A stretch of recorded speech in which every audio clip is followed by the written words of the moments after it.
are you guys doing today? Mr. Stevenson here, and we are going to talk about curating. I apologize for getting this to you a little late. I did have some issues with getting the program set up to record properly. Anybody have any questions while we're waiting? They poured in the second the display opened. Yeah, get there. A celebration of video games through the years. And they definitely came to play. But where they're playing is what's unexpected. The Smithsonian American Art Museum.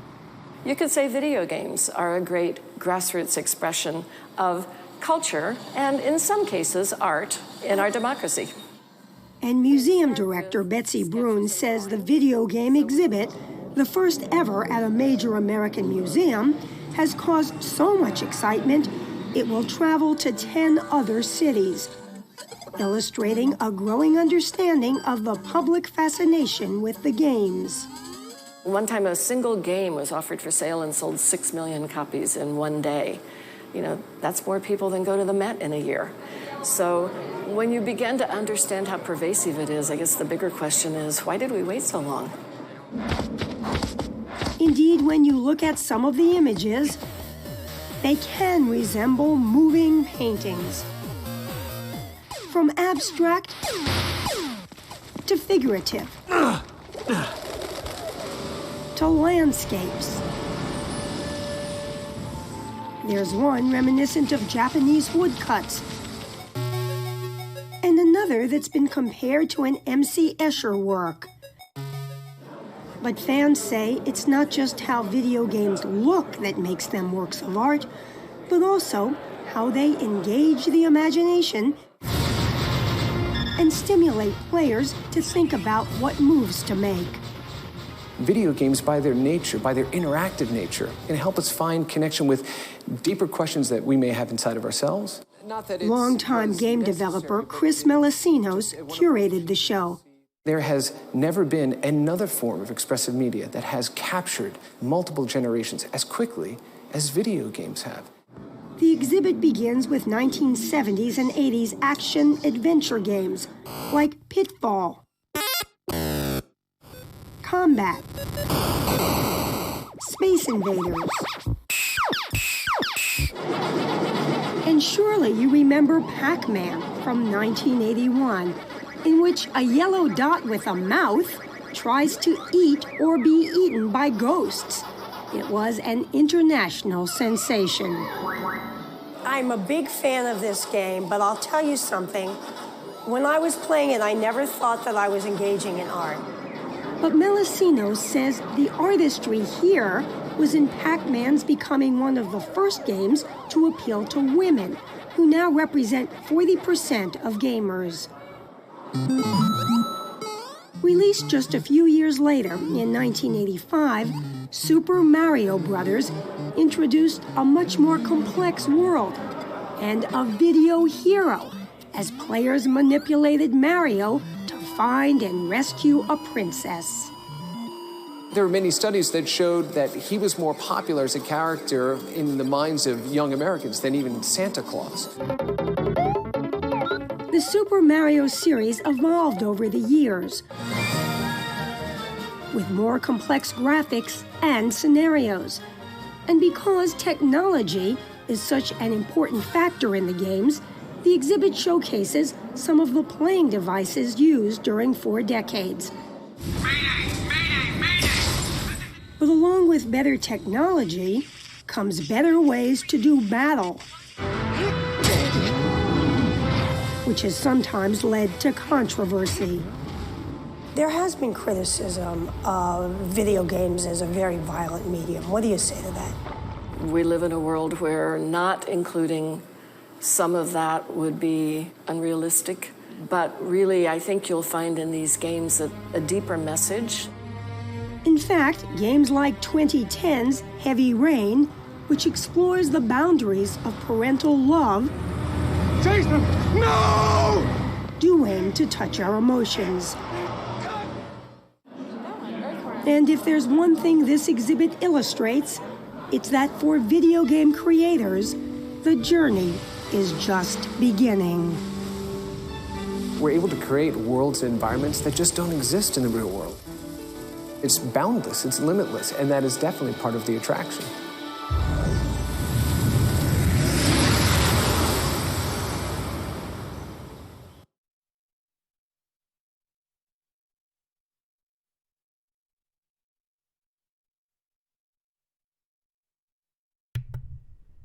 All right.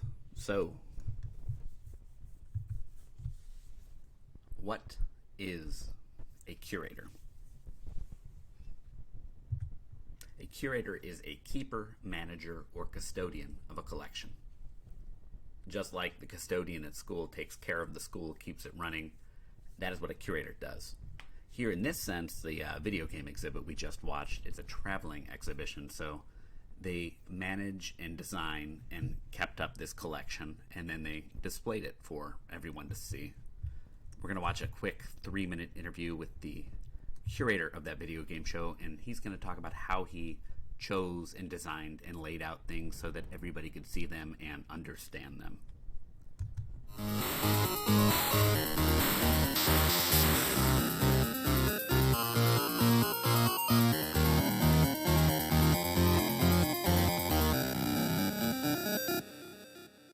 In games, there are 3 voices.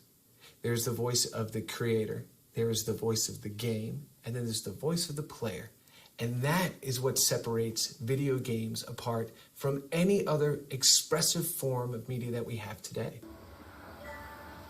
We are invited by the artist to inject our own morality, our own worldview, our own experiences into the game as we play it. And what comes out is wholly different for everybody that experiences it.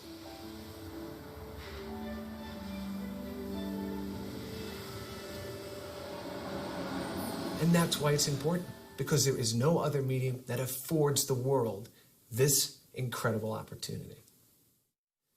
I want everybody that comes to this exhibition and experiences the materials and the work that's gone into this to understand that video games are more than what they thought they were when they came in.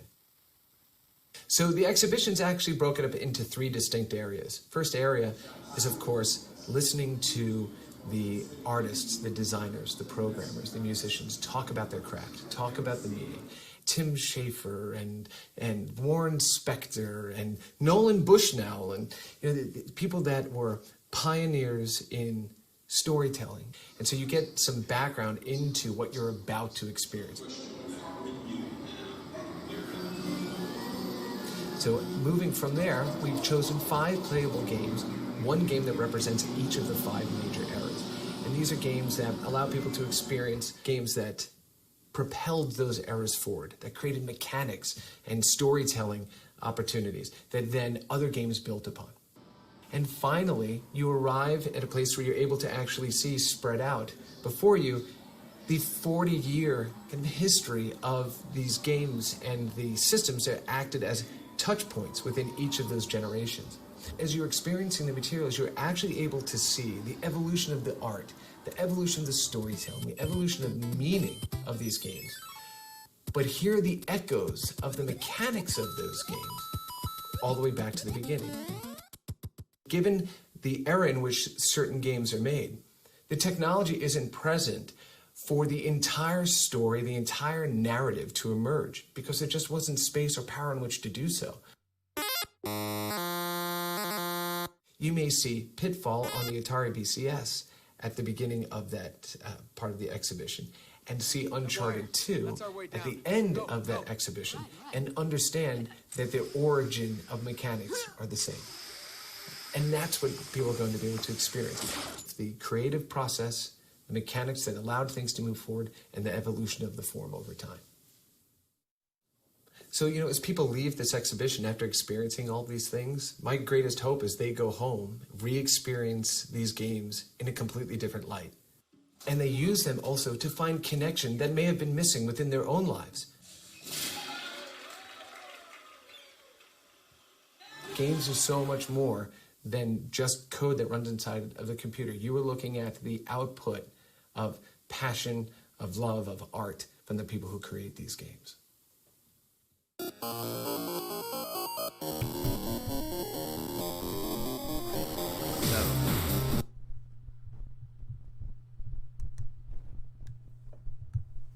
Traditionally, curators have been historians dealing with the collection and display of artifacts and artworks of historical significance. People with doctorate degrees working in museums.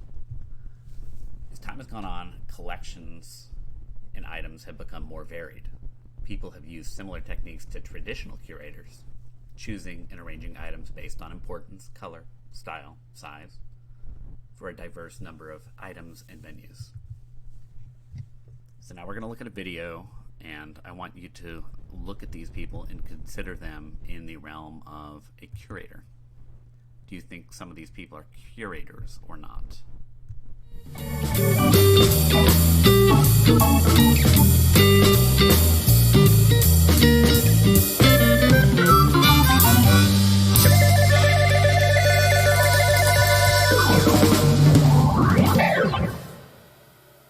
The phrase ketchup in your veins is something we use in McDonald's when you love the business, when you feel that love.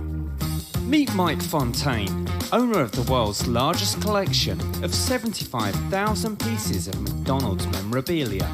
The 60-year-old has spent almost half a century amassing a gigantic haul of everything to do with the famous restaurant. And his astonishing labour of love has been meticulously catalogued and put on display in his home in Pennsylvania, USA. Behind the doors of this seemingly ordinary house is a colourful history of a global fast food favourite.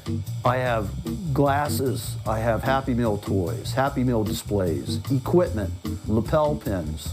My table of contents is 398 different categories. 9 rooms in Mike's home have been given over to his collection, displayed on 2 miles of shelving. This is my cup and glass room, and there's over 1,000 different McDonald's cups, glasses, in all different categories. Mike's career with McDonald's began as a teenager in 1968, when he was just 15.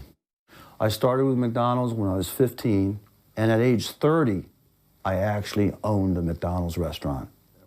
Today, for the first time, Mike is allowing an archivist from the McDonald's Corporation to see inside his home.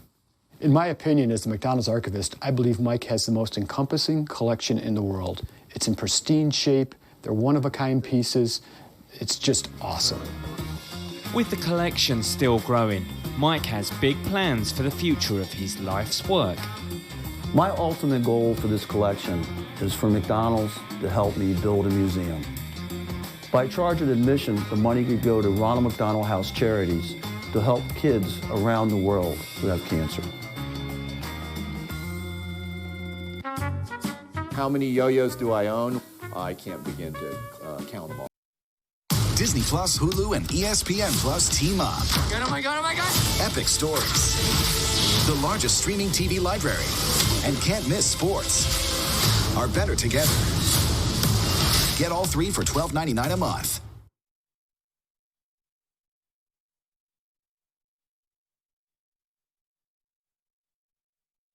But you could always pretend. I can't stop thinking about it.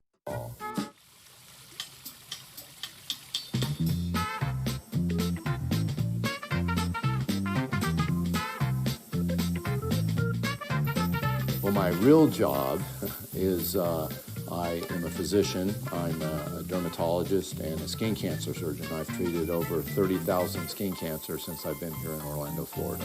In addition to saving lives, Lucky Meisenheimer has the world's largest collection of yo-yos. I bought my first yo-yo. I was probably around 12 or 13 years old, so there was a little bit of a yo-yo craze going on. I did have a natural affinity to the yo-yo from the very beginning. The value of the collection is considered to be worth $250,000. This is the entrance to my yo-yo collection. It's 2 stories tall. How many yo-yos do I own? Well, you can start counting. 1, 2, 3, a lot. The Guinness World Record is over 4,000 different yo-yos, but I have probably close to 10,000 yo-yos here at the house. We have now just entered the world's largest yo-yo collection.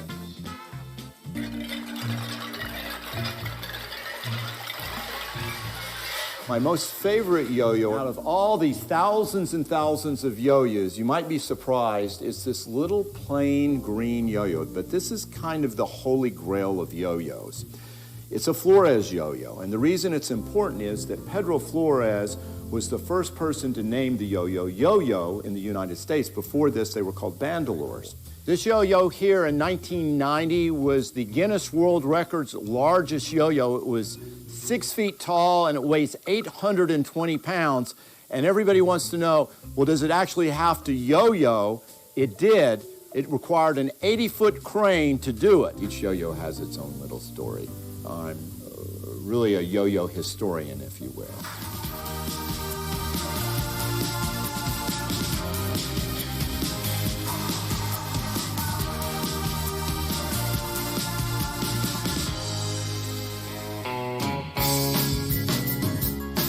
This is the largest collection of beer cans in the world. Welcome to Brewhouse Mountain. Come on inside. Over the course of 40 years, Jeff Lebo has accumulated more than 87,000 beer cans. There are probably about 5,000 cans in this room. His collection is valued at a whopping $1.6 million and is kept in his holiday home, Brewhouse Mountain. It took me about 2 years to complete this place, but I say complete in quotations because it's never really finished. It's sort of an ongoing labor of love. I started collecting when I was about 13 years old. It was sort of a fad that was sweeping the United States. And in addition to that, I had a lot of friends in the neighborhood that also collected that sort of got me into it. My dad was also working for American Can Company. That was the first can company in the United States to, actually the first can company in the world to patent beer cans back in 1935. Right here we have the very first beer can ever to exist. This is from the Kruger Company in Newark, New Jersey, and it was test marketed in 1935 in Virginia. But having amassed such a large collection, he needed somewhere to display it. So I decided back in about... Man, we're not going to make you watch all of this guy. Really, we're just watching these to kind of get a feeling of what these people are, what collectors are, what makes the difference between a collector and a curator. Beam me up, Scotty.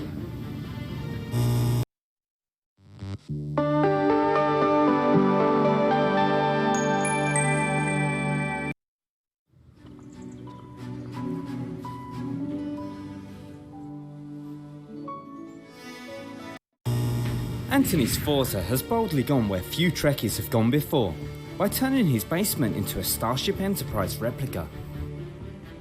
It took me almost 3 years working nights to produce this basement. It probably has over 1,500 man hours put into it. Probably value-wise, you're looking at $500,000, I would say.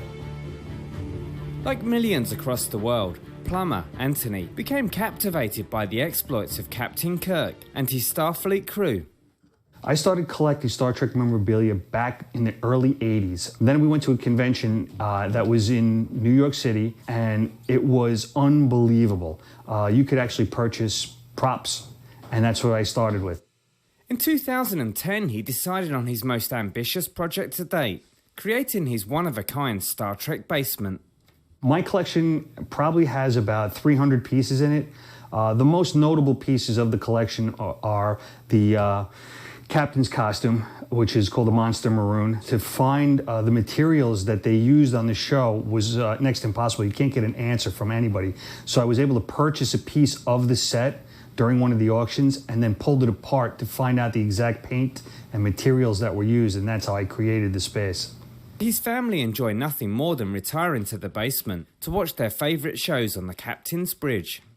I think that it's cool because like all the things that he has and all the belts and the badges and like everything. It's just another way to show that he loves Star Trek. And Anthony plans to continue building his massive collection. I'm going to expand a little bit on this room. I want to go maybe another 25 feet outside and wrap it around so that I can display more costumes, because I can't put any more in here. It's just too tight. Beat me up, Scotty.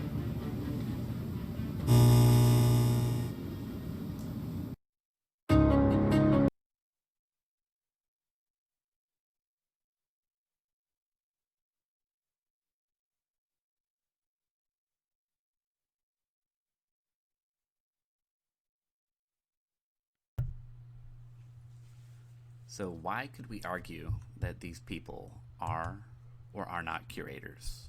That's the question here. The main thing against considering all of these people curators is their expertise. Do they have a vast amount of knowledge on their subject? Are they choosing with specific intention? Or are they just randomly buying and trying to find every item that fits their broad concept? If we look at the McDonald's guy, his collection is cool. He's got a ton of cups. How many did they say? 3,000 cups and glasses? But is he actually just randomly trying to go out and find every single thing that fits the broad concept of McDonald's? Or is he actively choosing and specifying and being very careful with what he chooses? A curator chooses items of importance. To pick and choose items of importance, they must edit down a collection of items. And then they think about how they might want to display it. Watch the following video and see how the museum curator and the students he's working with choose what items to display or not display in their grouping.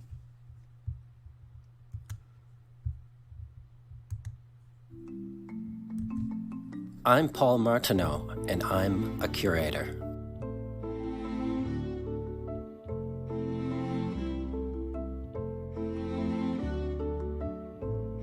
The study room is a behind-the-scenes place where we get to look at photographs in the collection that aren't on view in the galleries.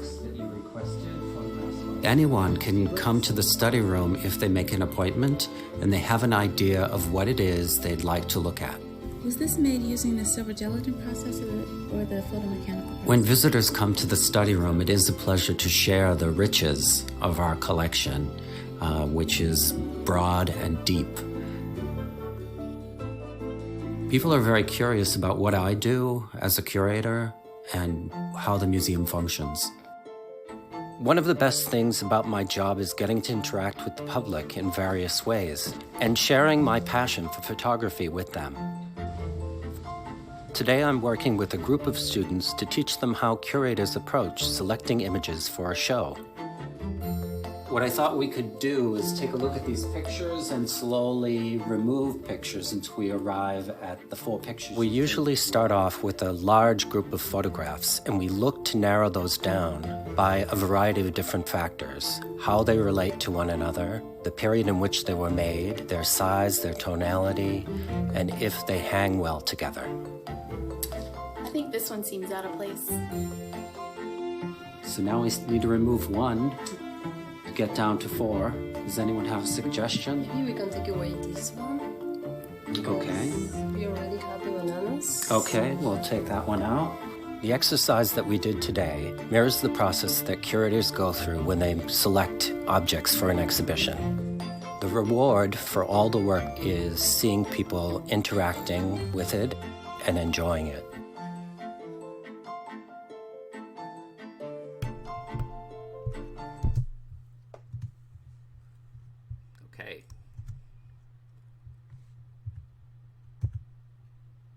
So here, how did that curator actually end up choosing the items with those students?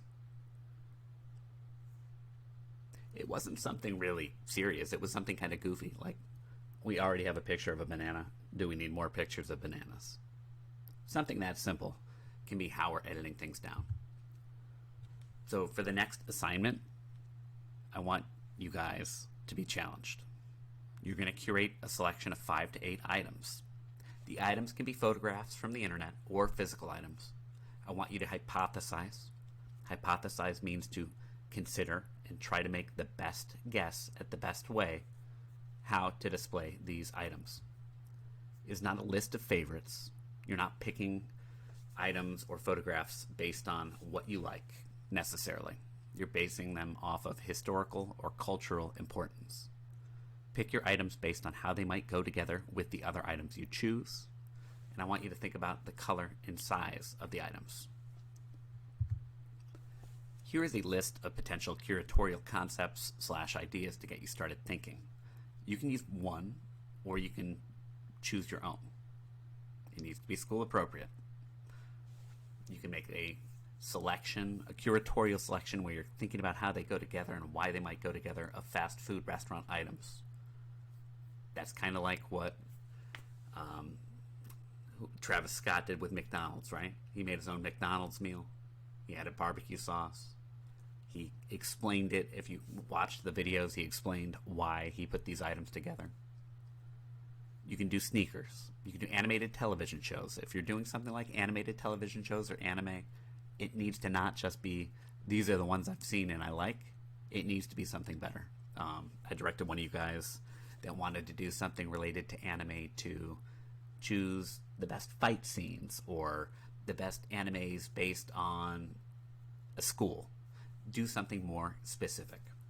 You can try to do the best sports jerseys, the best video games of a specific genre like fighting or sports. You can do the best comic book films. You can do the best Marvel spin-offs.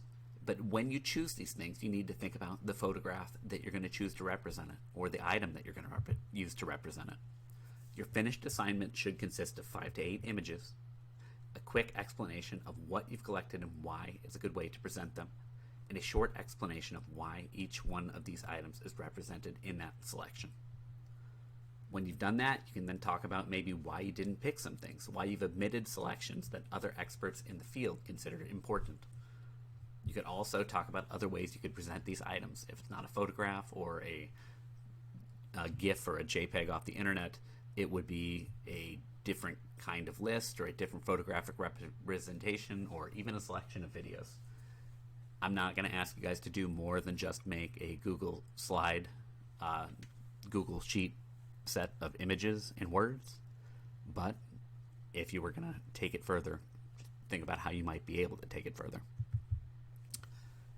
Here is an example of what I expect you to come up with. I chose an example 1990 sitcoms that I thought none of you would choose. So, pivotal 1990 sitcoms. Sitcoms, or situational comedies, in the 1990s expanded on the concepts from previous decades, the 70s and 80s. Many of these shows revolve around friendships and interpersonal relationships. The format chosen for the presentation is a typical 1 to 2 photograph of key characters and the chosen program's logo. So we have our logo and our main characters. It is similar to the packaging that might occur on these television programs' DVD packaging. I'm not going to explain the whole thing here. I just want you to remember that we have a title for your list. Just like when you go to an exhibition of art items, there would be a title that said abstract art in the 1990s, and then there would be a subtitle or an explanation of how they chose these things. So each of these I then went into with 1 to 3 sentences of why it was important, why it continued to be relevant to people, and what made it different than other selections in the list, or why it needed to be included. You can pause these and go back if you want. If you do not want to, it is not that super important. I just want you to get the idea of, we're making a curatorial list. We have 5 to 8 items. We're explaining the items with 1 to 2 sentences of why they fit into this list or subject. Last thing I said was going in and saying why we didn't include some things. So talking a little more about shows that I didn't include, like Third Rock from the Sun or Steve Urkel from Family Matters.